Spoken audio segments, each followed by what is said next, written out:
All right. It is 9 o'clock Eastern Standard Time. Hope everybody's having a great day. We are live, 8 seconds into live. So we're just going to take a couple minutes and make sure everybody is able to get here. I did prepare a list of things to talk about, but at the same time, I'm sure there will be quite a few questions as well. And I don't want to say that there is a time constraint to this chat. It's going to be more than 30 minutes. An hour is a good time, but if it goes over an hour, I'm okay with that. We'll see how it goes.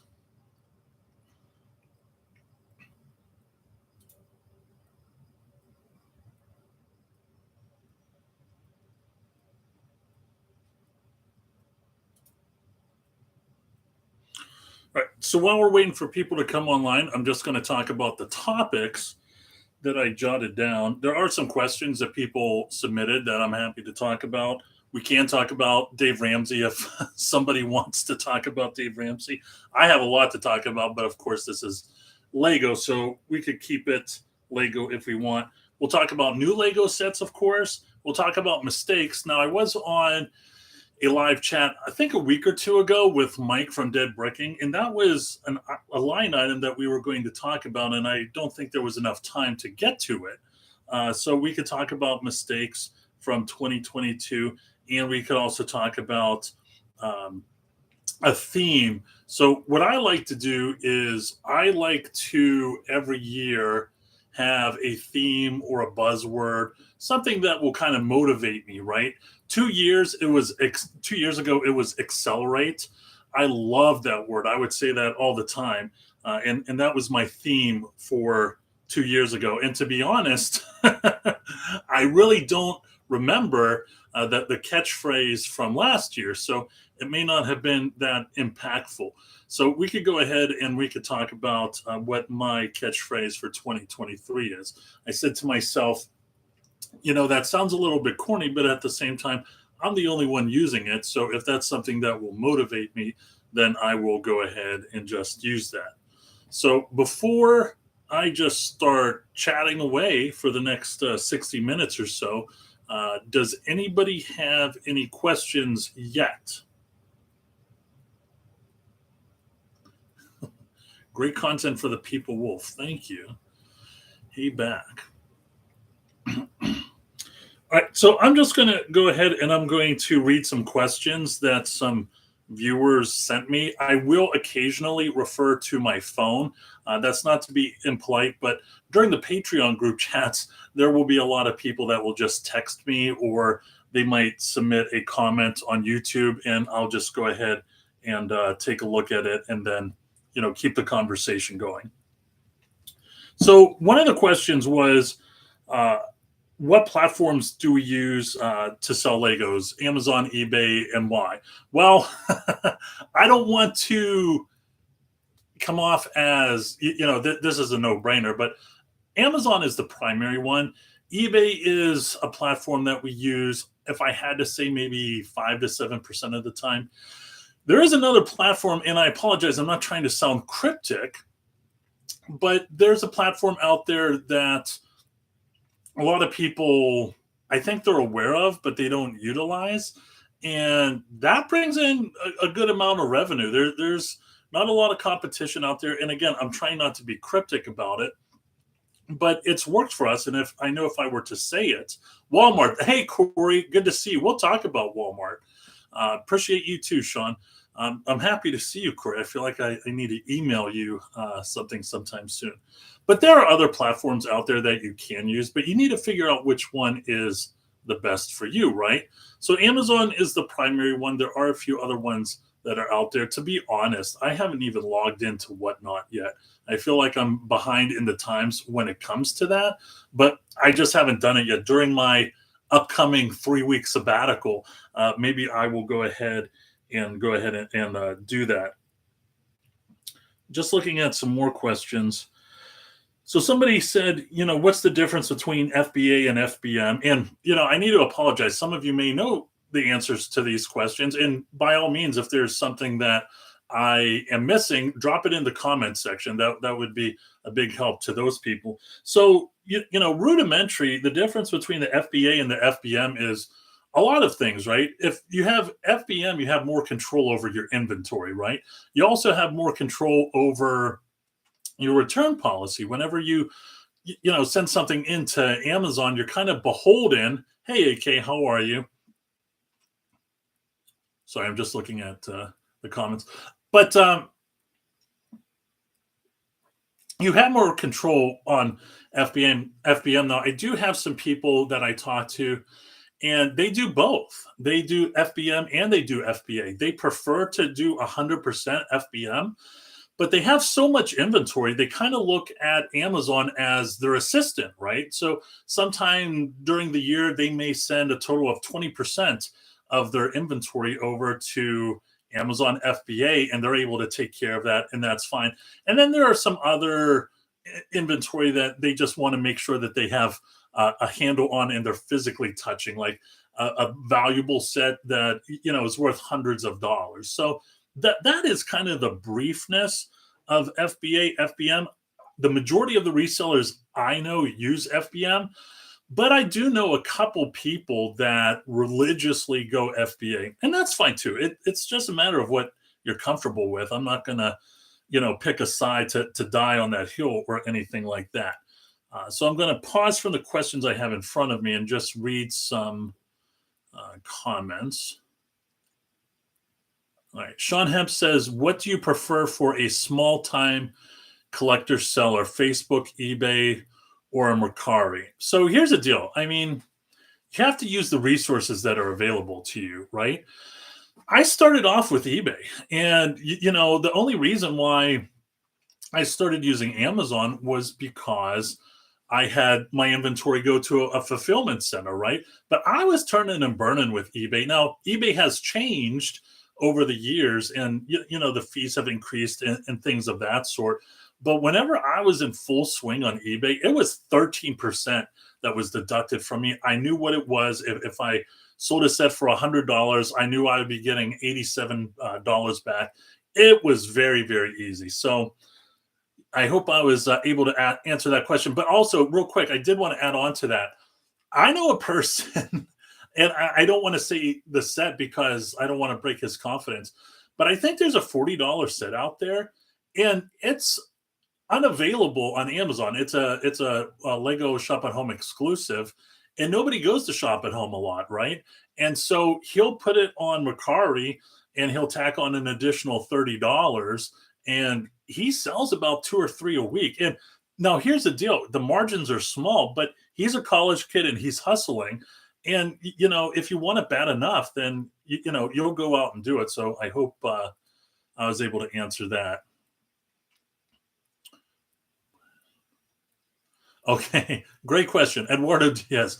Hi, Jim. Price per piece useful for resellers when buying? Well, if you notice, I really haven't talked about price per piece whenever I started doing YouTube in 2016, but I've only recently started talking about it whenever there was a price increase, right? So I don't want to say price per piece is relevant or not relevant. I know I'm paying attention to it a little bit more now because of the price increase. So when that Superstar Destroyer came out, I saw the price, it was $70, and I looked at the price per piece and I said to myself, and don't put me on the spot here, I can't remember exactly what the piece count was on the Superstar Destroyer, but I think the piece count was like 600 pieces or something like that. And I said to myself, that seems a little bit high for Star Wars sets, because sometimes the price is reversed. There's more pieces than the actual price. So I hope I was able to answer that. Pennies to dollars thrifting. What not is tough? I'm not exactly sure what that means, but if you become a little bit more detailed, I'm happy to answer that. AK, I think I said hi to you. Hello again. Corey says price per piece is not good for dots. Well, guess what? Guess what I have right here? Because I'm looking around and I'm saying to myself, I need a freaking head for Wally, right? Like I have no idea where I left my Wally head. So I said to myself, maybe I could put the Dots pineapple set, the head as a head for Wally. So I don't know.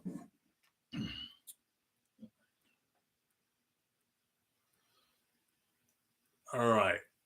So a good question. This is a very good question. What factors influence a good investment availability? Well, I'm sorry. What factors influence a good investment? Is it the availability at stores, the pieces, the minifigs, shelf life, or a cool design? So availability goes into it a lot. Like if you see the classic Batmobile that is on Amazon, I mean, it's retired, right? So that is a exclusive where you could only get at Walmart or at Lego Shop at Home. I really think that that's going to have a higher ROI, and like the Tie Fighter helmet. Now, the Tie Fighter helmet was a really cool set, so don't get me wrong. I'm not trying to say because it was only a Target exclusive, that's why the price increased so much. That's not necessarily the case. But being a Target exclusive, I believe significantly helped in that matter. When it comes to minifigs, let's talk about minifigs, right? Up until the ATTE, I really didn't pay attention to unique minifigures. Now, some people may be surprised when I said that, but whenever I cut my teeth into Lego reselling, I was in architecture, right? I mean, that was my thing. And there is no minifigures in architecture, right? So, then I started to get into other stuff. And, I got into the UCS R2D2s. I bought a butt ton of them, the 10225. It had only had that little minifig R2D2, right? So I really wasn't paying attention. But when it comes to Commander Cody, that's something that you need to uh, look at and take very seriously. I before Commander Cody, I really thought that that set was very attractive when it came to reselling, but because of Commander Cody, I totally think that's going to be a slam dunk winner. I mean, it should go on discount on an Amazon Prime or on a Walmart or a Zavi or something like that. So that is something to look into in the future.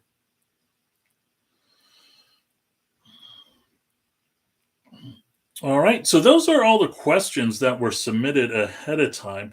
Now, we're going to talk about uh, my theme. And when I say my theme, I said earlier in the video that 2 years ago, my theme for the year was to accelerate, right? Do everything at an accelerated pace. That means buying. That means selling a ton. That means staying up a couple extra hours to get the job done. So that was my theme. My theme for this year is shock and awe. And that might seem funny to some people. It seems funny to me, but again, I'm the only one sharing it with myself, so I don't have to worry about uh, whether or not that's funny. But there's a lot of things that I plan on knocking out of the park this year, and those things are already in place. Not just with my Amazon Lego business, but also with the YouTube business. That's one of the reasons why I'm going to be gone for 3 weeks, because I have a team of people that are going to be doing a lot of cool stuff in the very near future. So I guess the reason why I'm mentioning that is if that's not something that you do, is come up with a theme for the year, and you like those types of things to motivate you, come up with your own theme. By all means, take accelerate, go out there and get it. Come up with your own theme or your own catchphrase.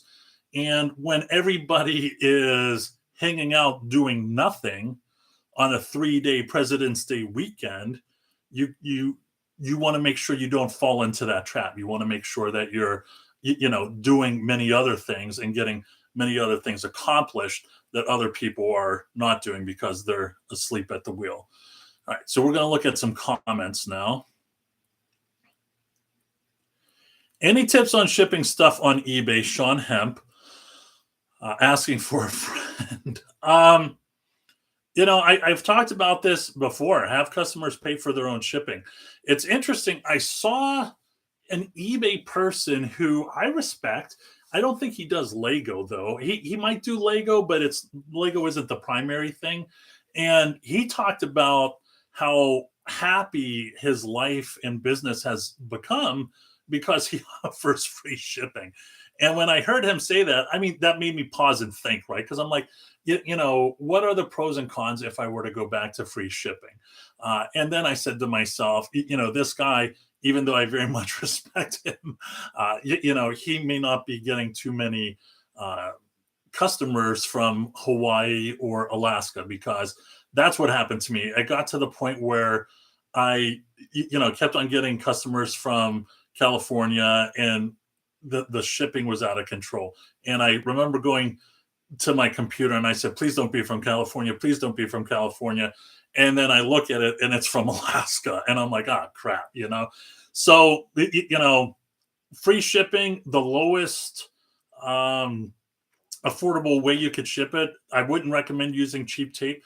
But if you're a small business, like really small business, go to Barnes and Noble, get a stack of boxes and just source them from there. If you're doing hundreds and hundreds of sets, a month or something like that, just go on Amazon and pull the trigger on some boxes. And you could go to Barnes and Noble and get those bubble wraps or those pillow, whatever you want to call them. They'll give them to you for free. They go in the dumpster. So looks like there's a lot of comments, so I'm going to refer to them. Let's see. Nicole, any advice for getting your foot in the door with resellers? Don't take no for an answer by any means necessary. Show up on their front door and talk to them and shake their hand. And if you happen to have $100 bill in your hand when you shook their hand, that probably wouldn't help too. I mean, persistence. That's it.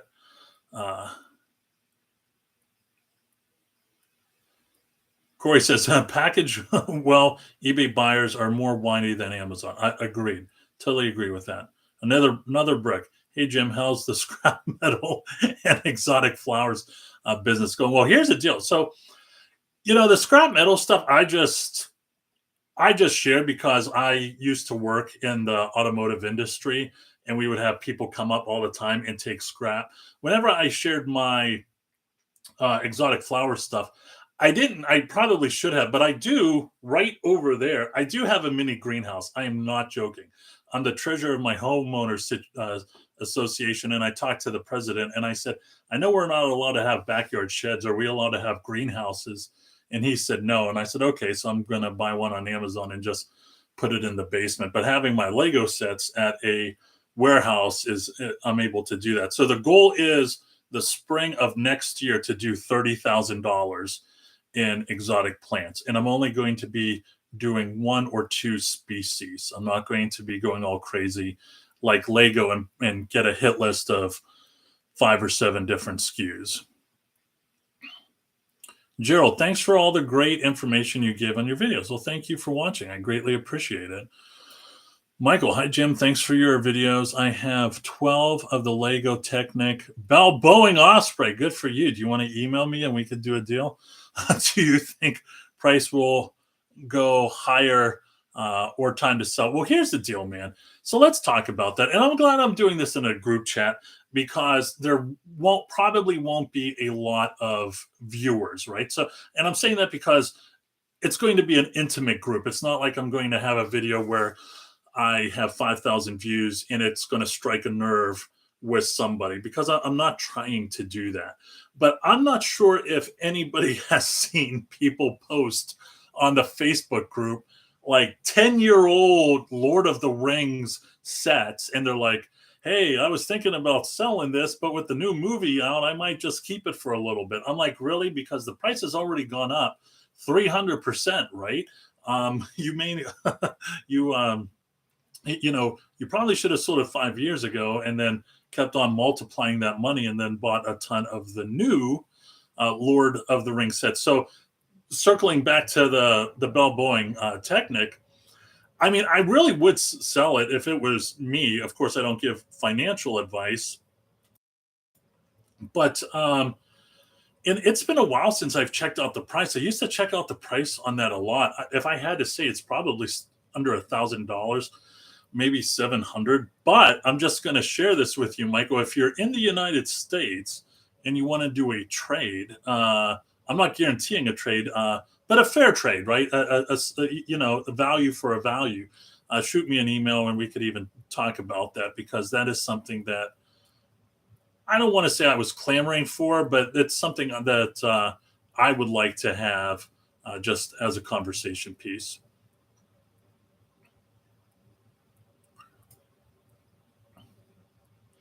Corey asks, Corey, I'm surprised you didn't shoot me an email before this group chat with all your questions. Corey, why did Amazon pick many of the same sets I went biggest in the zombie sets and still in stock? $40 tumbler. Yeah, my friend, I got $40 tumblers too. The Boba Fett helmet. Well, here's the deal. I got a lot of I would probably say for 2022, the Boba Fett helmet was the one I purchased the most of. The Speed Champions Corvette. Yeah, I mean, Corey, you know this. You're talking to somebody that has 350 Star Wars ATST with the red legs, and over 250 of those orange Technic Corvettes. So I have no idea. I wish I had some intel on that. Joe says, "Hi Jim, thanks for the book. You email us. I'm starting it out, and it's been a big help." So let's talk about that book real quick. I hope everybody finds it useful. I mean, if you're looking for something, I did it because I want, even though it's an ebook, I want it to be something tangible that you could refer to, because I don't want you to go, if you have a question, rack your brain and think about that one post you saw on a Facebook forum maybe a year and a half ago and you don't remember all the details, right? So for those of you that don't know, and I would probably say everybody, that ebook honestly is just a draft. So what I wanted to do, and there just wasn't a lot of time, and I just wanted to put it out there. I have future intentions to put out a 200-page ebook, and the ebook I put out, I think, is okay. I mean, it'll definitely answer a lot of people's questions. And whenever I was researching it, there were some things that I didn't know about Amazon. I was like, oh, that's interesting. I need to make sure I include that. But moving forward, and I did the ebook for 5,000 subscribers. Don't hold me to it. If I have the time, I will make sure that there is another edition. It will be the ultimate insane edition. 200 pages that is from front to back, right? Because I want to give everybody the basics, and I think that was 38 pages or something like that. There's a lot of basic stuff in there, and also for advanced Lego resellers, but it doesn't nearly cover everything, right? So in the future, I'm hoping to put a 200-page ebook out there, and if you have the means, I highly encourage you to print it out. There's an attorney friend of mine. He's a Patreon. He moved it to a Word document, and then he's writing his own notes. And whenever he's done with the ebook and he's done writing his own notes, then he's going to print it out and put it in a binder. So, there's that. Corey, pray. I'll definitely pray for you and myself for those sets. Our next live stream will be a prayer, a group prayer where we're just praying that these Lego sets are sold out and the value could go up. So we'll definitely do that. All right. Jason says, "Hey Jim, I'm an Amazon seller, toys, clothes, and shoes.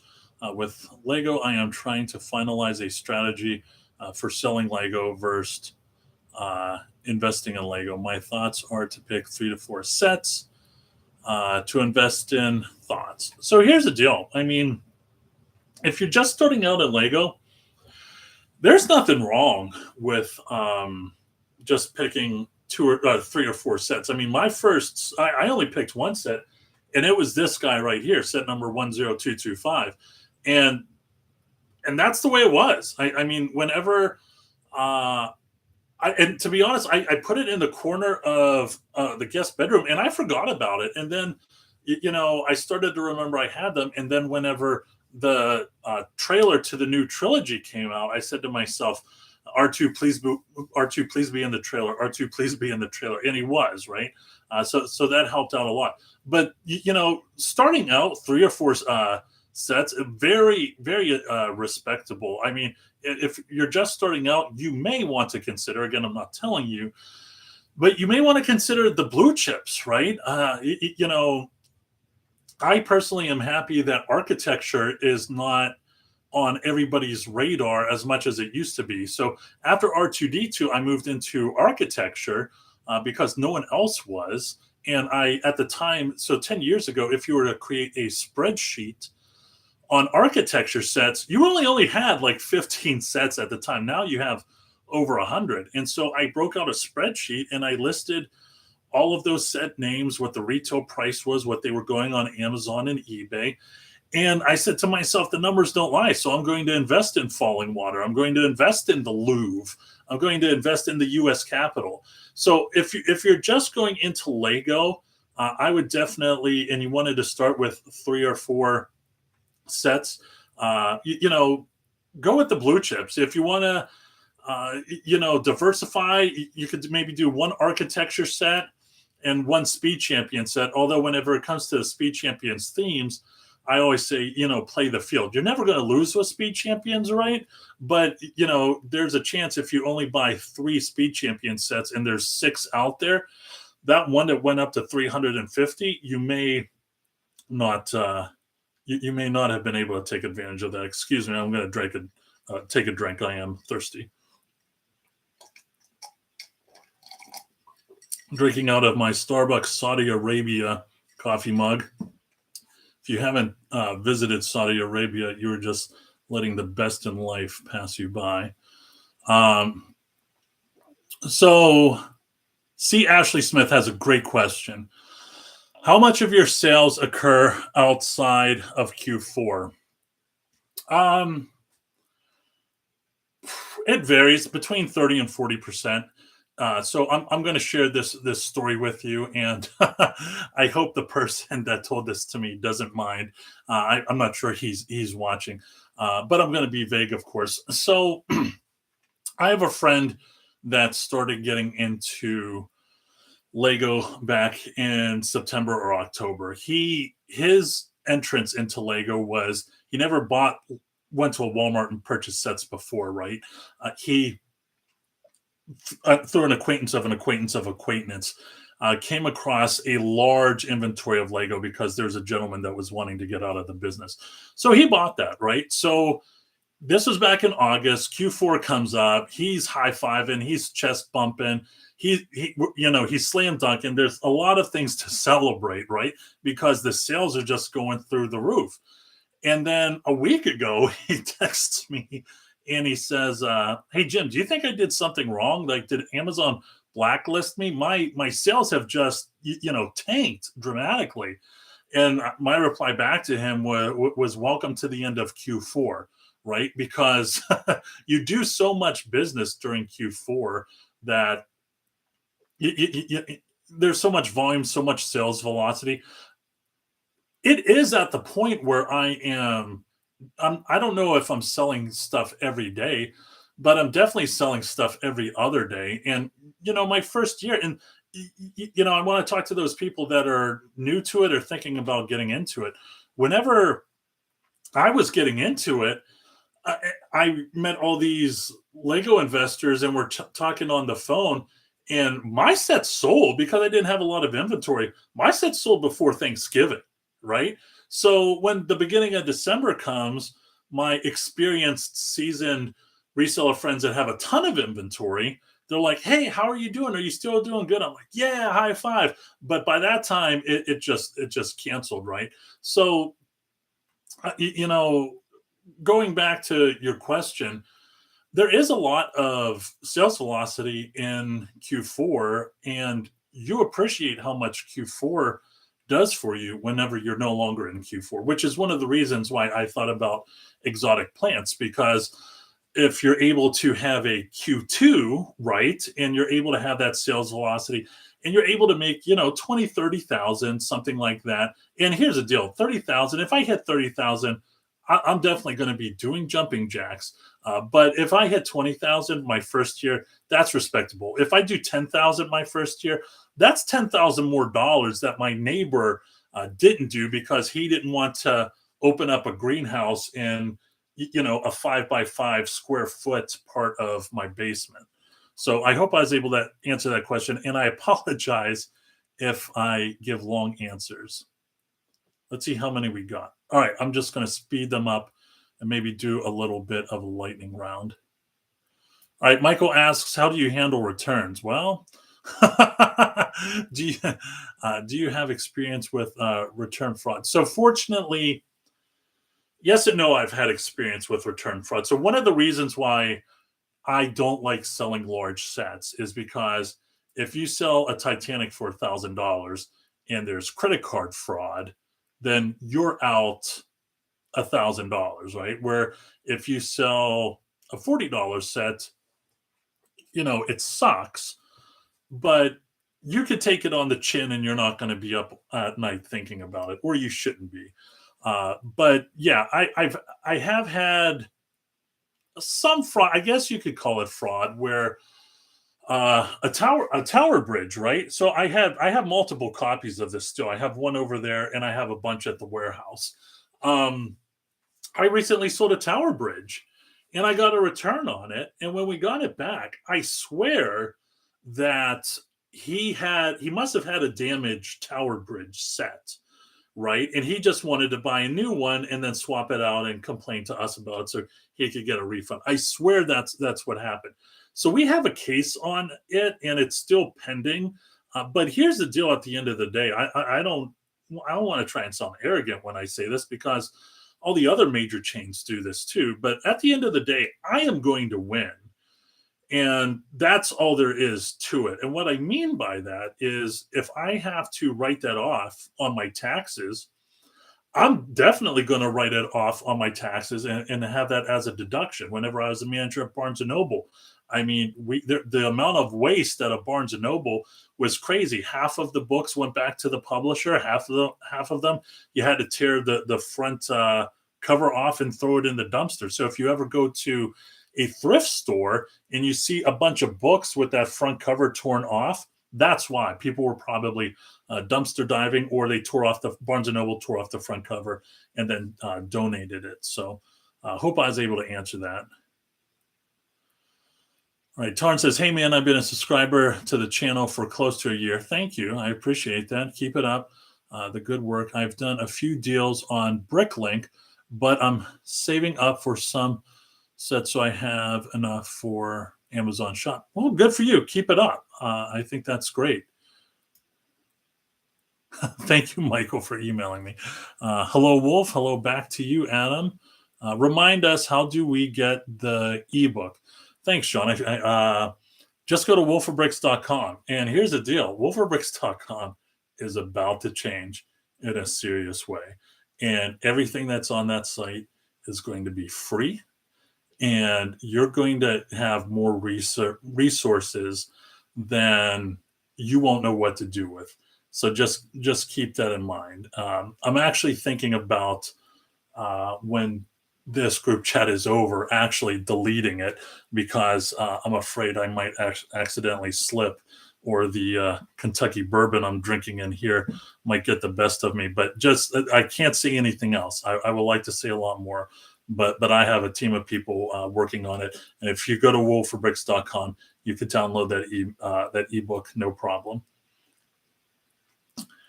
AK, let me just say before I read your question, I'm so happy that you're here for this chat, because I see you comment on almost every video, and I'm so appreciative of that.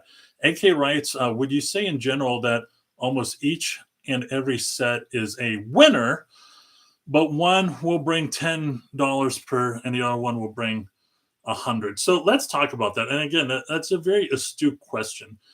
There will be some people that will be on a forum or a Facebook group, and they will say, we don't want to do something like Patreon. We don't want to do something like this or that because there is a ample amount of free information out there, right? And there is. Now, the other side of that coin is, there was a person many years ago on Brick Picker where he was just venting, and it was all caps and grr. He was angry, right? And he said that he just grabbed the clearance section of Walmart, and this was 10 years ago, right? And in my opinion, Lego didn't have as good of products as they do now consistently. They may have had 4, 5, 6, 7 really good Lego sets a year, but I mean, there's like 20, easily 25 that are just great. And so, if you go to, and I'm trying to think. So if you go to the Lego store and you buy any Technic set and you just let it retire and then the price goes up, will you make money in that? And the answer is probably. Now, what you want to do is you want to accelerate, right? You want to have maximum efficiency.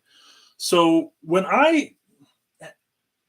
my job as the page as having a Patreon, and I'm not trying to sell it to anybody here, but if you like, go to, no, I'm joking, but is, it's $25 a month, and then there's another tier that's 50. I want to give you more than enough of information to where you'll make that money back, right? So there is, and I'm going to talk about this set. I actually have this coming up in a future video, but the Duplo back cave, right? Okay, whenever that set came out, I said, this set is going to be money. How do I know it's going to be money? Because I broke out a spreadsheet, right? And I looked at the last Batcave, and I looked at the last Duplo Batman, and I looked at all this other stuff, and I said, this checks off every box, right? I don't need to worry about unique minifigures because I'm on team Batcave Duplo, right? And I shared that with them. I shared a lot of great sets with them. So you will make money, but you want to. Here's the deal: you want to make the most amount of money doing the least amount of work.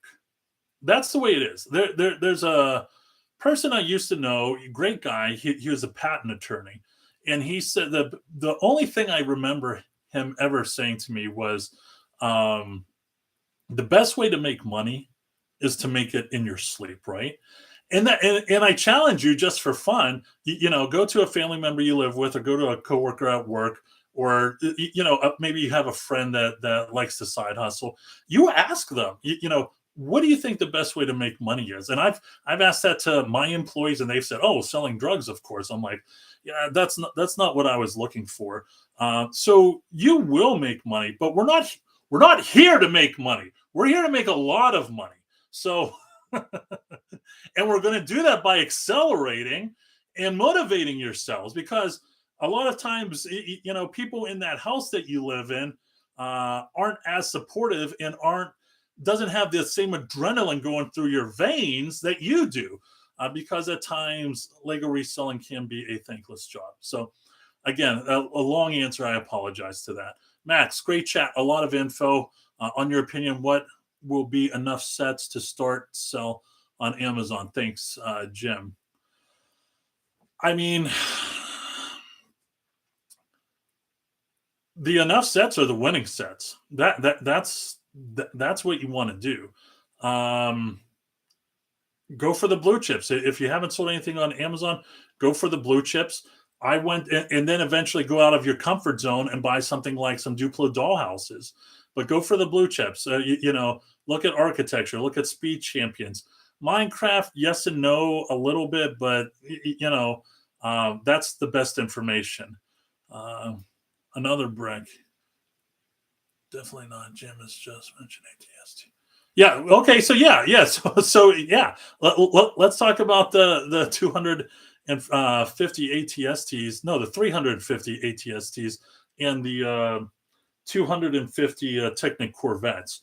I will trade that Bell Boeing for 100 ATSTs.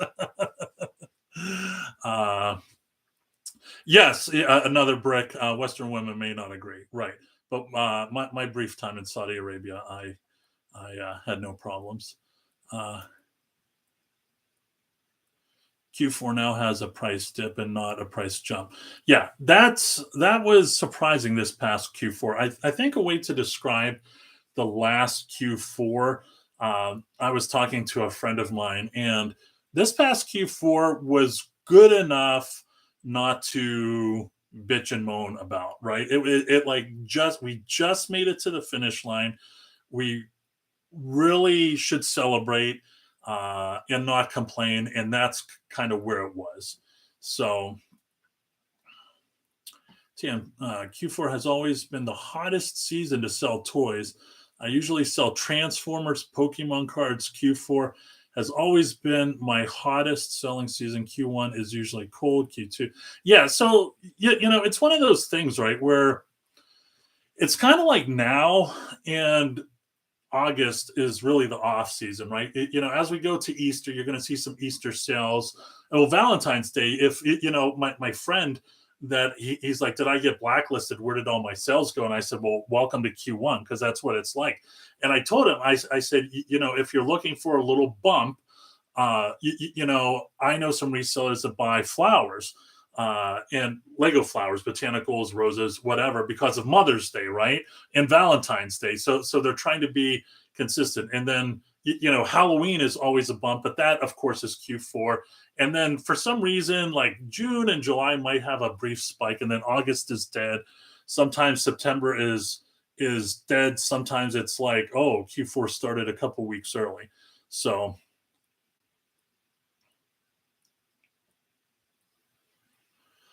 what kind of sales volume should I get before I start considering sales taxes exempt status? Well, here's the deal, my friend.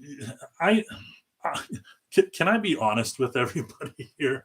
Um, I know some people that work hard to get that tax exempt, and at the end of the day, it doesn't bear any fruit, right? Now, as I said earlier, no matter what happens, I'm going to win, right?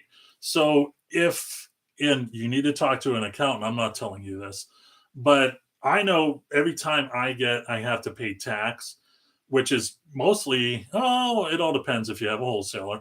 Uh, um, you should be able to get that back on the back end whenever you prepare your taxes. I think in California, you can't do that for some reason, or you can't do that for the state tax. But in a lot of states, I know you can. Um, Jason, Jim, do you edit your own videos or do you outsource it? I outsource it on Upwork. And I don't want to say Upwork because I met the guy on Upwork, but I've known this guy for 2 years now. And if you want to know the specifics, if you're thinking about starting your own YouTube channel, takes a lot of work. Um, I get a edited video and a thumbnail for $12. So if you are making $300 a month in revenue, which it all depends. Sometimes I'm between $300 and $400, and you have 20 videos that you put out. The majority of it goes to the editor, and I'm fine with that. He also, we're doing YouTube Shorts now, and I'm going to talk about YouTube Shorts in the next video. I already shot the next video. I need to upload it to him in India. He should be up by now. But yeah, so that's what I do. Yeah, you could go to Upwork, you could go to Fiverr. I used Fiverr once. I didn't have a great experience with the person. Fiverr seemed okay, but I didn't have a good experience with the person, so I just stuck with Upwork. But you gotta. Everybody thinks they're great at doing something, and they may just be a novice or hobbyist. So, and there were a few video editors I fired. were a few web designers that I fired, and I had Upwork give my money back to me. So let's see. When will you bail on retired duds like the Wolf Farm? Corey, you know me too well. I don't know. That's a good question. I am going to the warehouse. I can't wait to share with everybody me at the warehouse. This is the first time I will physically be in the warehouse. And we're going to talk about it because there are a lot of great looking Lego sets that are retiring this year, right? That checks off all the boxes. So whenever I go down there, and I don't have to wait till I go down there, I think a few months ago I did it on a Microsoft Excel or a Google Sheets, and I communicated that way. But I don't know. I need to see how much wolf farms I have. The chicken coops were great, though. Michael says, is Amazon FBA worth it? Honestly, so here's the deal. If you're going to resell Lego and you've never resold anything consistently before, you may want to consider FBM, right? And at least for the first year, because you want to know your business, right? You want to, and it may not be fun. You're going to want to stay up till 2 a.m. some nights, right? You're going to want to labor over your business and become as intimate as possible. And then if you get over your head and you have too much inventory, send them 20%. Or if you're like, listen, I just want to do FBA, that's fine. Just do FBM the first or second year, then send everything to Amazon and have them take it over.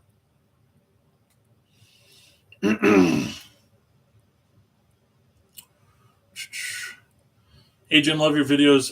It really helped me. I'm happy with my investing journey so far.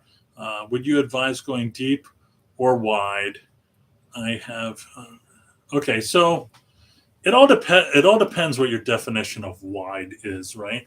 And I'm smiling and I'm not trying to laugh at because I've seen a ton of people's inventory on Excel spreadsheets. People email them to me all the time, and by no means am I encouraging people to do that. But I should start saving them. And I've seen 100 SKUs, right? And we all know what a SKU is, right? It's a specific Lego set. People with 100 SKUs, and the max quantity they'll have on one is 20, and the rest are 7, 8, 9s. I think, and there's this one person who, I don't want to say I begged him to not do it that way, but I highly encouraged him not to do it that way. And he said to me, as with a mouthful of pasta in his mouth, you know what, I like it this way. And I said, you know what, God bless. It's not my inventory. So if he was happy with that, then I'm happy for him. But yeah, so I prefer going deep. So the one set that I went to deep the most of is the Lego Architecture Guggenheim Museum. I had over 400 of them. That wasn't planned. I had ordered over 200 units from a Barnes & Noble back whenever I was a wholesale partner with them. And then a couple weeks later, the manager called me and she said, hey, they double shipped this order. Do you want another 200 plus, or do you want me to ship them back? And I said, I'm happy to buy them off you if you could wait 10 days. And she said, sure. So immediately after that, went up, applied for a Wells Fargo 0% APR credit card. I think I had a line of credit of $10,000 or $15,000, and then I bought it. So I'm a fan of it. I'm trying to have no more than 15 SKUs that I'm selling during Q4, right? And that means in order to make serious money, you need to have hundreds and hundreds and hundreds of units on hand of those SKUs. So I hope that kind of answered your question.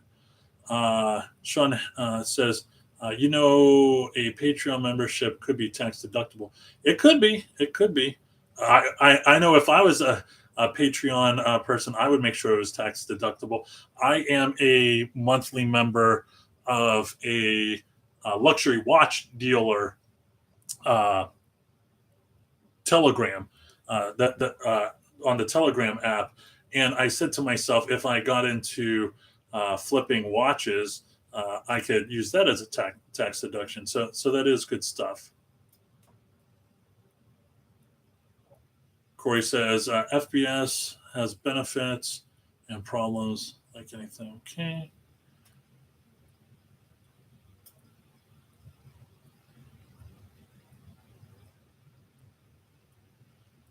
Oh, great question, Adam. What are the sales like when people start getting their tax deductions? You do see a spike. So, going back to my friend who was like, was I blacklisted on Amazon because my sales dropped? I also did mention to him, during tax season, you will see a slight bump, and you'll say to yourself, I wonder what that was from, but it is from the IRS. It is from the IRS. And that was the interesting thing. There was a resale person, a friend of mine. He and I were fine. We just haven't talked to each other in a while. But he would talk to me about those supplement checks that we were getting during COVID, and things like that. And he would tell me, he's like, I'm getting ready. Those checks are going to be going out. And I said, what are you talking about? Like, is that going to make a significant bump? And there was a little bit of a spike, and I was impressed. I was like, I didn't realize that. So, all right. Sorry, I'm trying to keep up with everybody.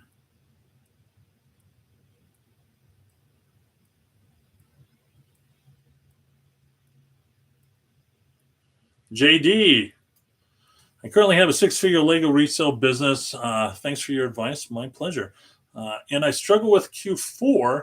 And when is the sweet zone? Do you find most sales are before? So here's the deal. For those of you that participated in Q4 last year, it was a little bit of a hybrid Q4, right? There. I honestly don't know how to explain it. So prior to Q4, a couple weeks ahead of time, I get a text from my friend at the warehouse, and he says Q4 has started now, and I'm like, "That's awesome! It's not October yet. I'm happy to hear that." And then, like 2 or 3 weeks into Q4, it kind of fell flat for a little bit, right? And I was like, "Ugh, like why is this going on?" And everybody has fears of a recession. And all that stuff. Everybody's too busy listening to Dave Ramsey, and then it picked up a lot, and then I don't want to say the second, third, the 2 weeks before Christmas fell flat, but it seemed like there was a lot more of a decline in sales when it comes to the trajectory than there was the year prior. So that's why I said Q4 was, just enough to not complain about. Disney 100th minifig series worth investing in. I want to see what they look like first and how unique they are. Corey says, good news, Ford F-150 is already at $135 on Amazon. Yep, I'm looking at it right there. I actually thought about putting the Ford F-150 up here. I'm not sure if I'm going to do that or not.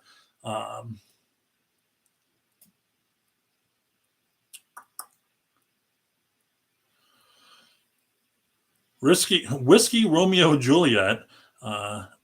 Enjoy all the shows, videos, all the valuable information you share. I take in. Once again, Jim, take care. My son wants to open my investment. Yeah, my son. I'm not joking. So I was on a Patreon group chat, and my son came in one time, and he was like bothering me. I'm like, no, go away, and I'm muting my camera so people can't see this, and other Patreon members are chatting, and that's it. He was gone. And then when I think I'm pretty keyed into what my son is doing, and then the group chat is done, and I get up and I'm like, where is my I think it was called World Animals, the Duplo World Animals. It was $100 set too, and I was like, oh my gosh, where did it go? I got it on Amazon Prime for $60.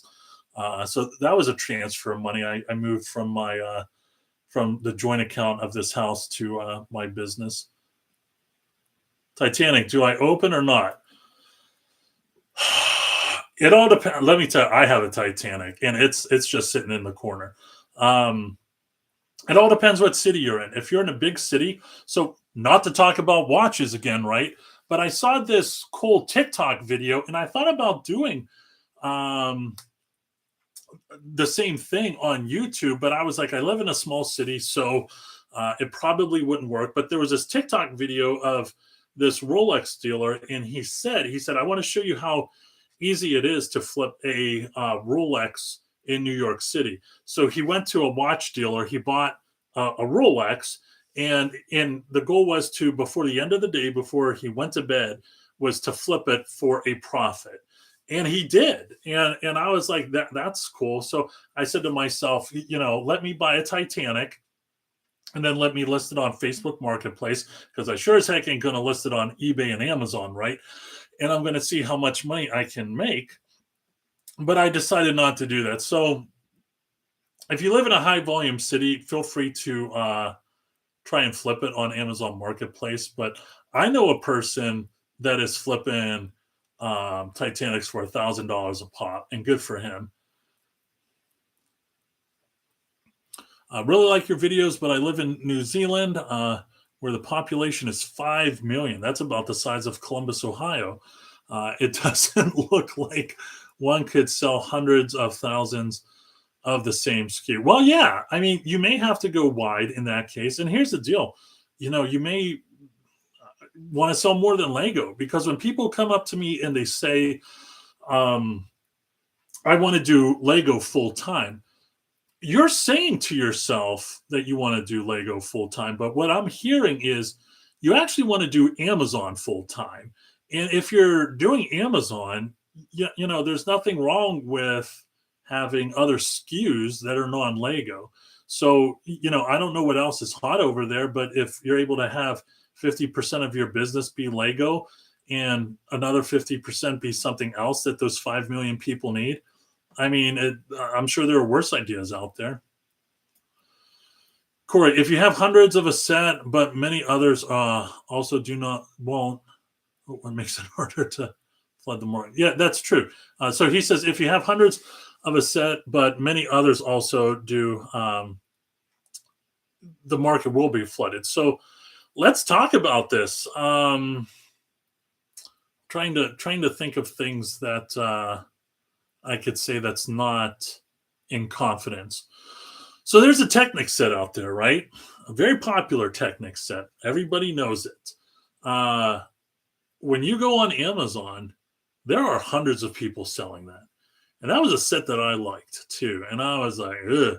So let's talk about briefly, because the video I recorded today was on the Superstar Destroyer, right? Can't wait for everybody to see that. But that's a set everybody's going to go after, right? I mean, is that a set that you want? And I'm not trying to poo-poo on the Super Star Destroyer. I think the Super Star Destroyer is great. I wish it was just a little bit bigger. I wish the price was, maybe $150, and it have a little bit of meat to it, because you have this super small one, and then you have this humongous one. And real quick, I'm going to say, if anybody's interested, I say this on the video that I recorded. So that Super Star Destroyer, the UCS, that is going on Amazon right now for, I think, $1,600. If you want to build your own, you could get that at Bricklink for $600.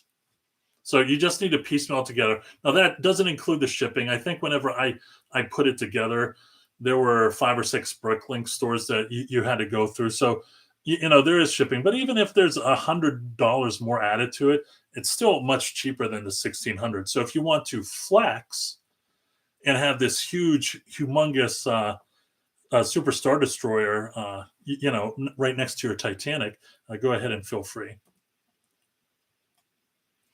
Wow, we're already at an hour. We're going to keep on going for a little bit longer. I am getting parched. I'm going to have to take another drink soon.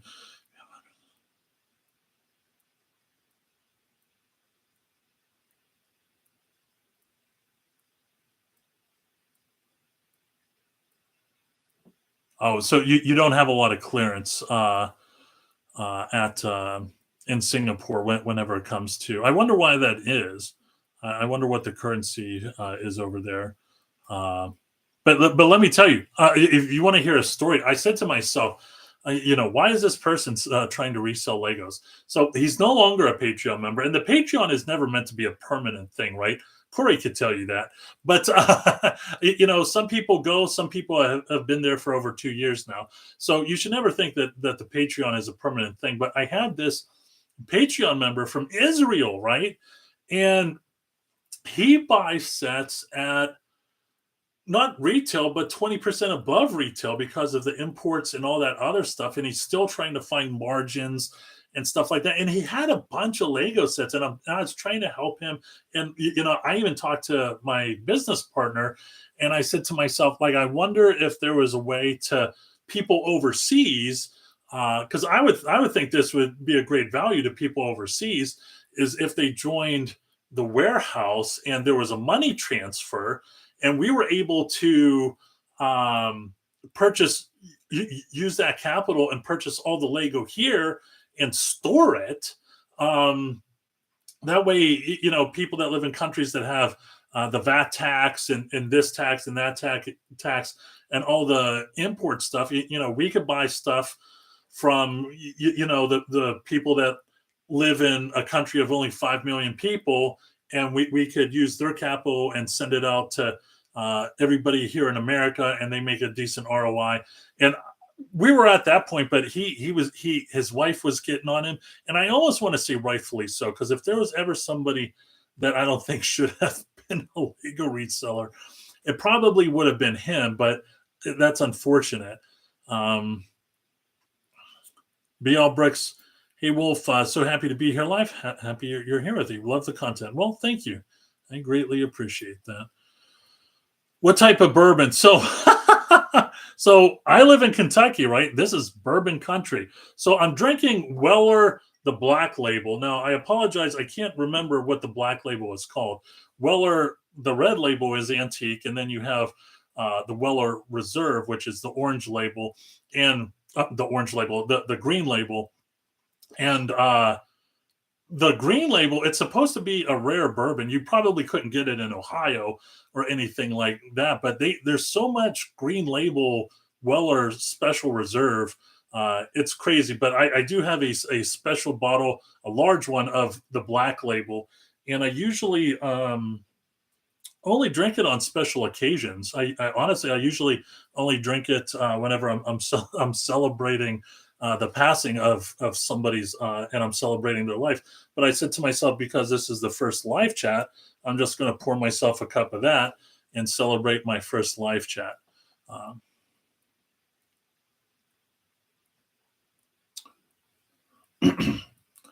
For worldwide folks, you can buy store and sell in the U.S. without being U.S. Well, that's something we were thinking about, and we were thinking, I mean, we might try.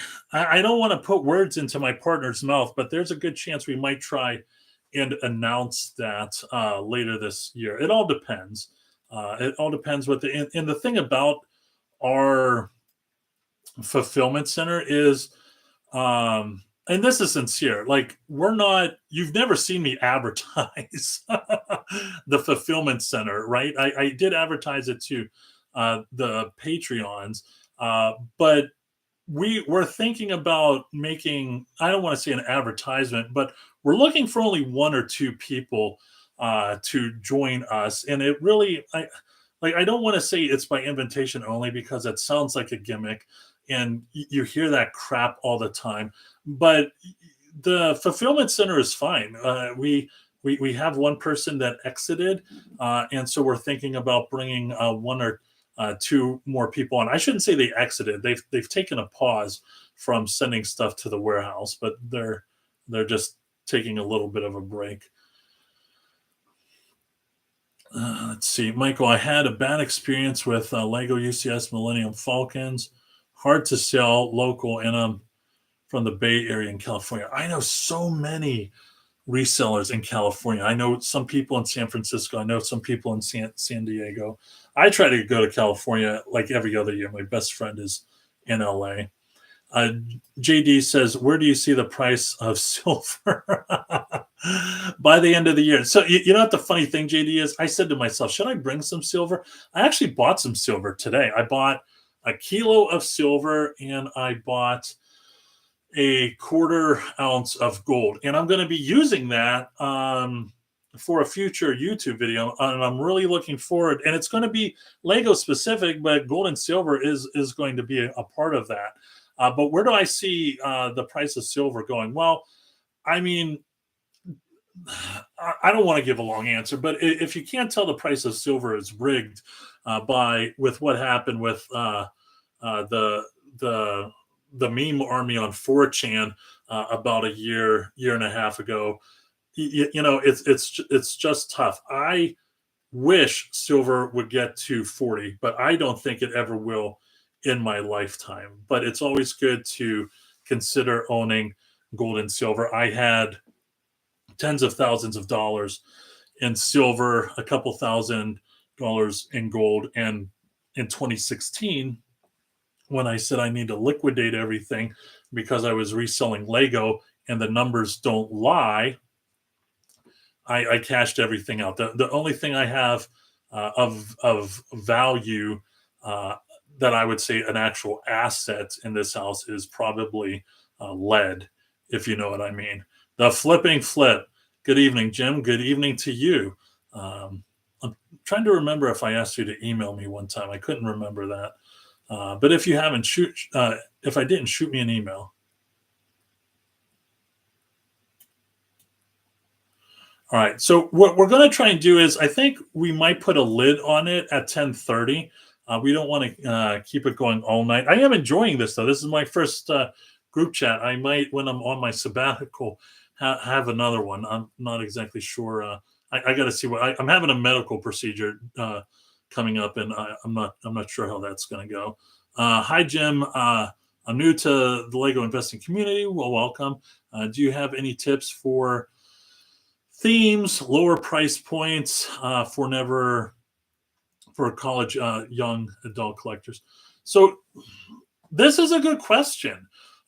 This is a really good question, and I'm going to answer it a little bit differently than a similar question earlier. So if you are a new Lego investor, right, you want to have success. Now, you may be saying to yourself as a seasoned investor, well, no kidding, Jim. You know, I've been selling for 10 years. I want to have success too. But what I mean is you want to have success early and you want to have success quick, because you want to affirm that you're making a right decision, right? So, you know, the first thing I would do if you're getting into Lego investing is binge as much information as you can. Now, you need to have a filter, right? Because about 60% of that information isn't good. Maybe 50% of the information isn't good. So you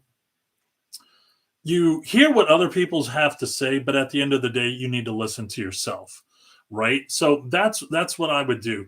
I would, to be honest, if you're just starting out, I wouldn't start in the most expensive sets, and I wouldn't start in the cheapest sets either, because if you do uh, if you do Amazon and you're buying a bunch of $9.99 sets, then you know you're going to see that the fees are taken out a lot differently than if you sell something that's $70, right? I have stopped. There's a caveat to what I'm about to say. I have stopped purchasing $9.99 sets. Now, one time a year, there will be one set where I'm like, okay, I'm going to go deep in. And last year, that was the Wolverine mech. I have at least 250 Wolverine mechs, but you know, this year I like the Microfighter Slave One, right? So you know, I'm going to go into that, but the $20 sets that you could get for 15, I'm really not sure about, unless they're maybe speed champions. So, yeah. Okay, fractional silver, gold. The only if you do not have budget for a full ounce. So yeah, so fractional silver is good. Something that I like to do. So my ounces of silver that I have, my silver rounds. I used to get into American Eagles so much. I actually had a monster box, and that's what the U.S. Mint calls it, a monster box where it's green and there was 500 silver Eagles in there. What I like to get is the U.S. stockpile silver rounds. That was the silver that the U.S. actually had somewhere, and they sold it. They sold it to pay off the national debt, and you see where the national debt is, right? But the mint, I think it was the Sunshine Mint, or there's some mint. I think it may have been in California.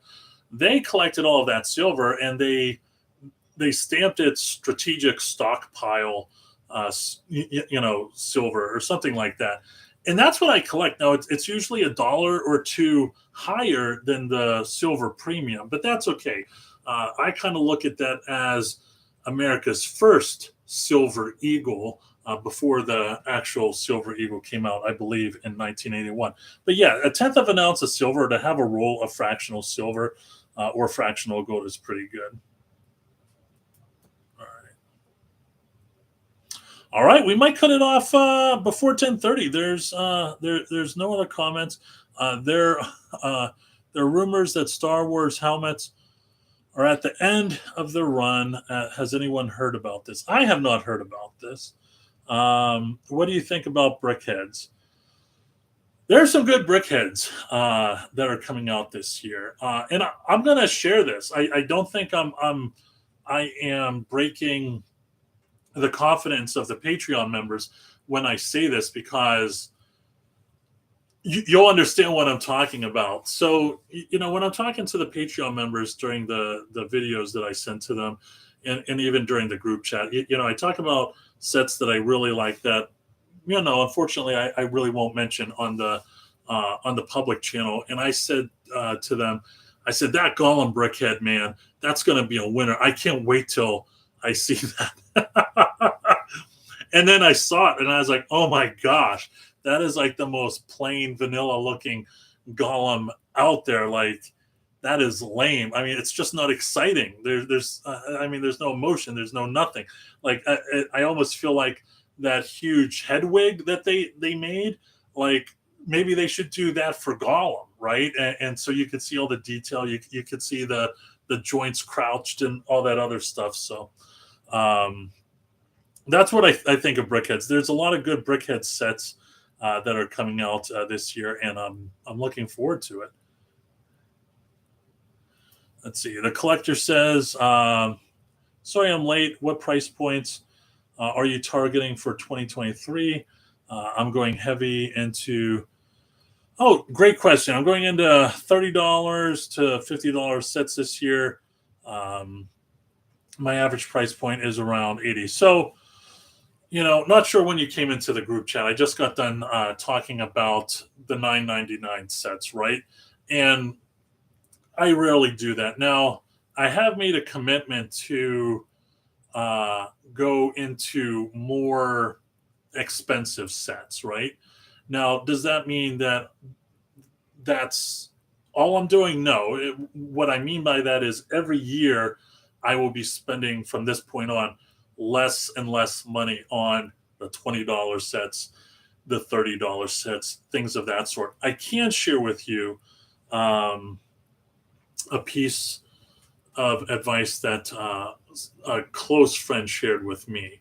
He said to me, he doesn't care what the price point is, just as long as he can make $50 on it. So he doesn't care if a $9.99 set can make him 50, which is a little bit difficult, or a $15 or $20 can make him 50 bucks. He's willing to do that.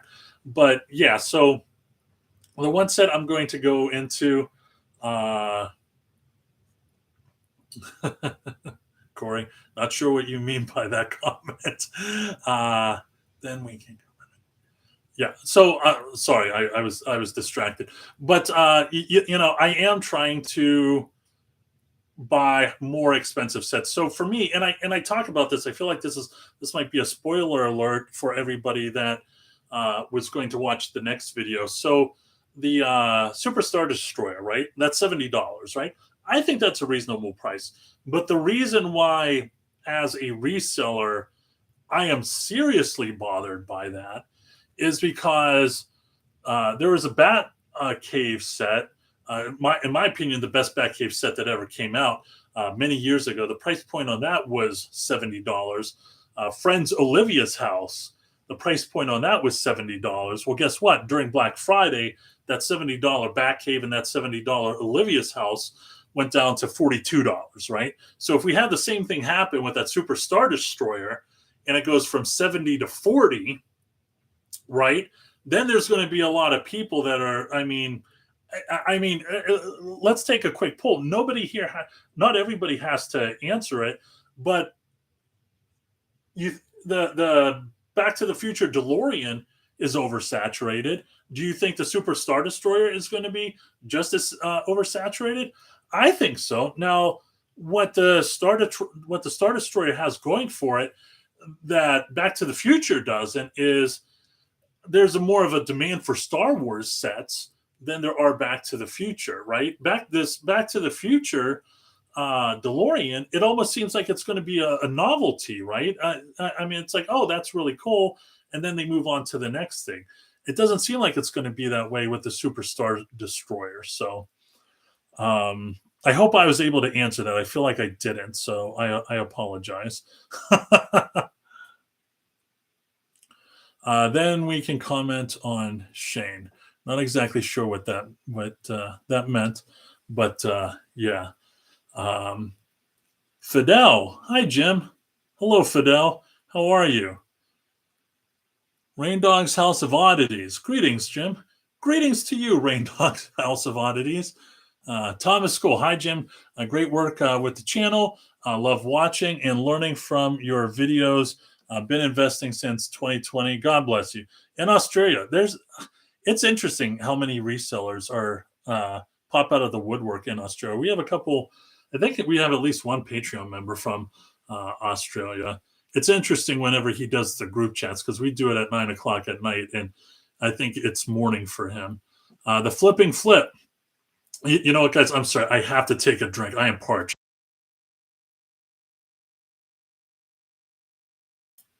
Not that bourbon is going to help, but Jim, let me give credit where credit is due. I was on the fence 2 years ago with the TIE Fighter helmet, but I was inspired to go out there and get it. Average buy was $47, and now it's $300. Thank you, the flipping flip, and please make your check payable to Jim no, I'm joking. I'm happy to do that. And here's the deal, man. I want people to be successful, and I'm going to share this story. I'm probably just going to delete this this live chat whenever I'm done, just because I want it to just be an intimate group, and I don't want other people to hear it. So there was this person. Her name is Rachel. She lives nearby, right? She and I were acquaintances, but we kept on running into each other a lot. And this was a long time ago, right? And it comes to find out that this was before I was Lego reselling, right? Come to find out that she was a eBay power seller. Well, when you say you're a power eBay seller or eBay power seller, I don't want to be mean and say that's not a flex because I've been an eBay power seller 4 times, right? But I said to her, oh, you're an eBay power seller. That's what you do for a living. If you don't mind, can you chat me up about that and just tell me a little bit about that? And you know what she did? She became so awkward. She definitely didn't want to share anything with me. And then she just walked away. And the thing about it was, she sells vintage purses, right? So it's not like I was going to go into her space and go down to Coach and buy a ton of purses on discount. Like, I just thought that was crazy and stupid, right? And so I said to myself, I'm not going to talk to Rachel anymore.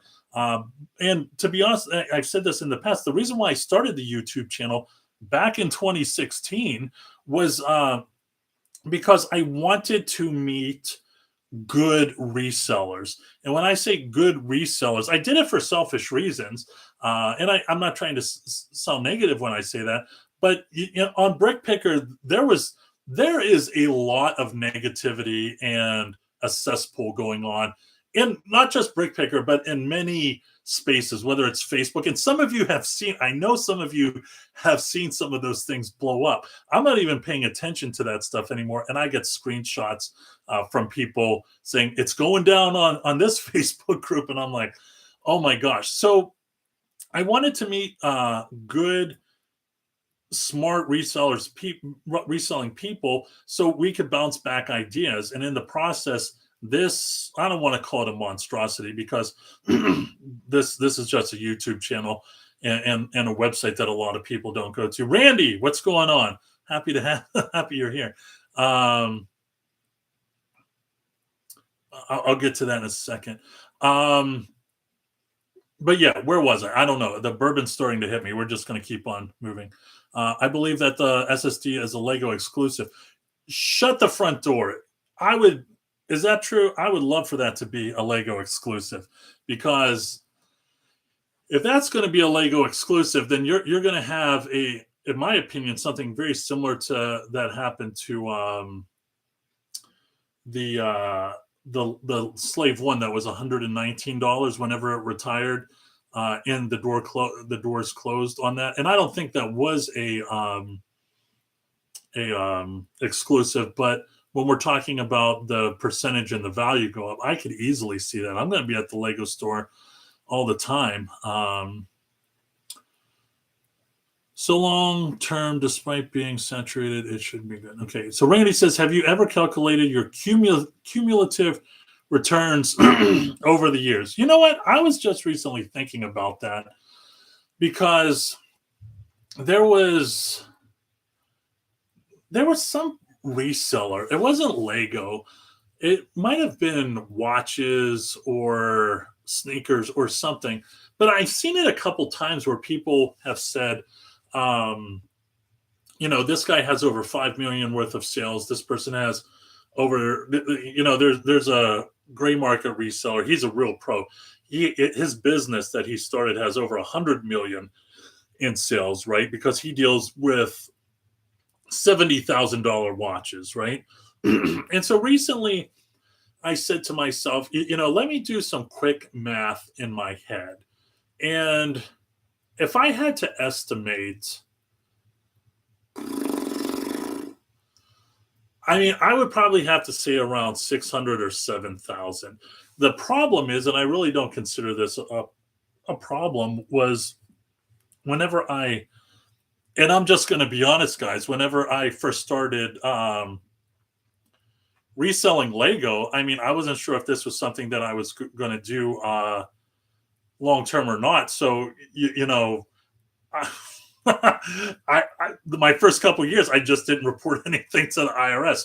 And here's the deal.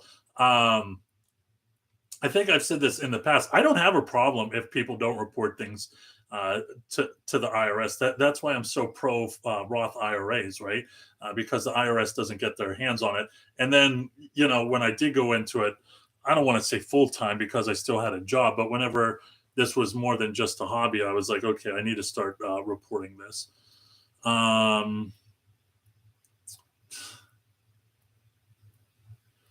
Okay, SSD not listed on exclusive Lego shop. I wonder if it's just going to be exclusive to Lego or Target or something like that. That'd be great. You know what? I could see Target doing that because they just don't like resellers.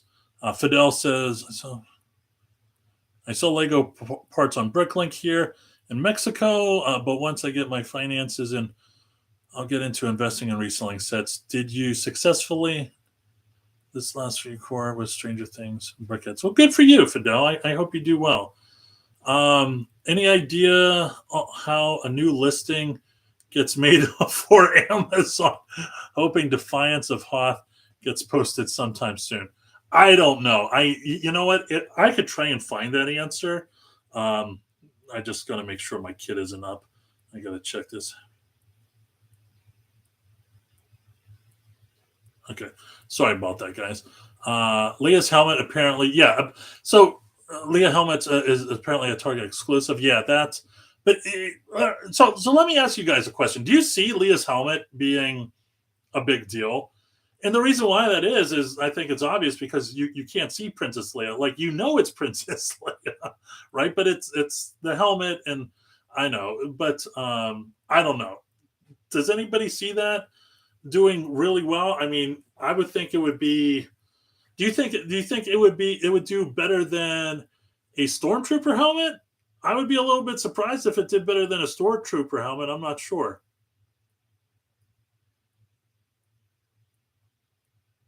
And you know what, Brian? That's a good point. He says I think it will be a winner. Many resellers will count it out, and that could be. I mean, that's how I was able to corner the market for the U.S. Capitals, right? I mean, and let me tell you, it is such a great feeling whenever you have a listing on Amazon and you're the big fish. You have the market cornered. It's just a great feeling.